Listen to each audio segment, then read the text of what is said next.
How's it going, my G's? It's Artifact. Hope everyone has had a nice weekend. I have made a little loop today which uses the saxophone, which is a nice instrument, isn't it? If you're new to the channel, make sure you like and subscribe. Check out the links down below to my Instagram, Spotify, and also consider booking in some one-on-one tuition lessons with me.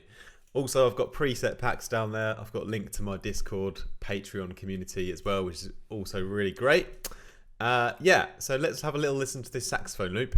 Then you can decide whether you think I should make a saxophone tune or just kind of not. Because basically, I've got this saxophone sound, which is really cool, but I just wanted to make a Neurofunk bass using the saxophone as a starting sound with Vital.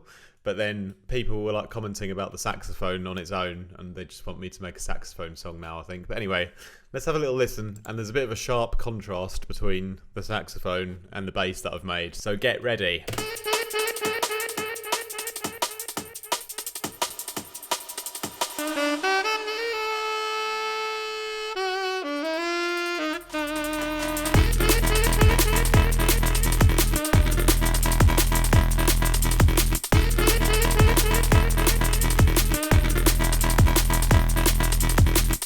So the actual sound I made, obviously, is this one here.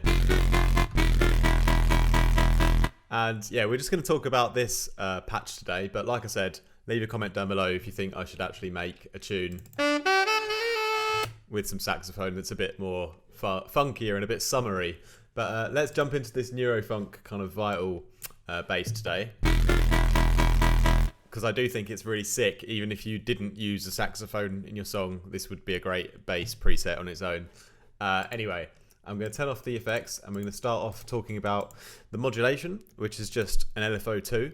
And we've got a bunch of parameters running through that on quite a simple kind of slope you can easily draw yourself with a pencil. Imagine that. Imagine if you could pencil in like an LFO on the screen. That would be sick. I bet you can do that in some kind of weird metaverse. Hashtag buzzword.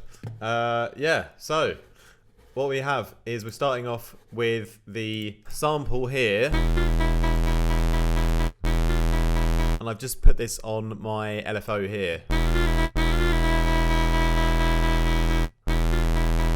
Give it some nice movement. And then we're going to modulate this into a square wave, which is down at -24. But what's going to really turn this around now is when we add on the spectral time skew mode here.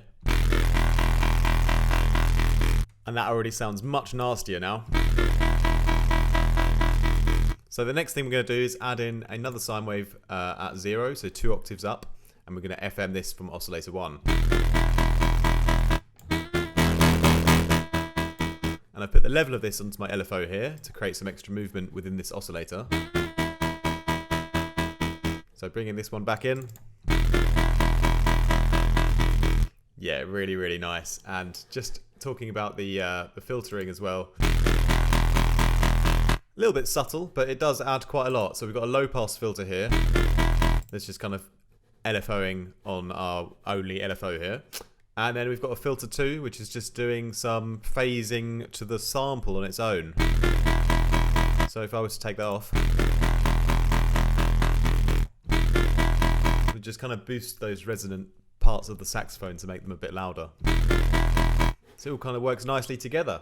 Then on my effects, I've pretty much just got a little bit of chorusing. Got a tiny bit of distortion.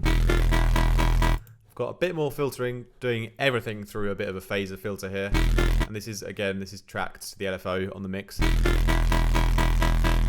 Then we've got a touch of reverb to finish.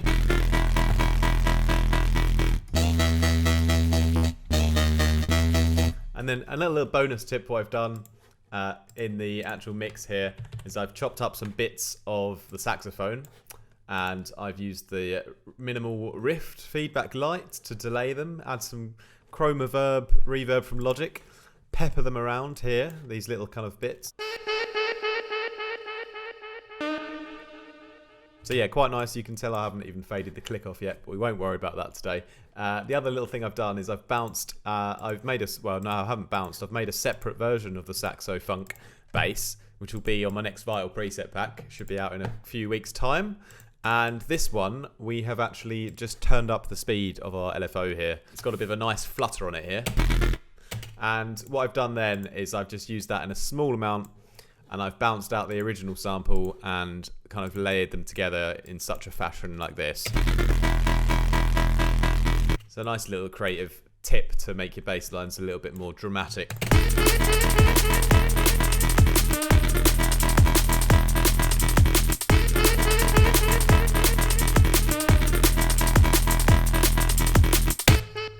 Thanks for watching. I've been Saxofunk, and I hope you guys have a great start to your week, and I'll be back with some more sound design videos tomorrow.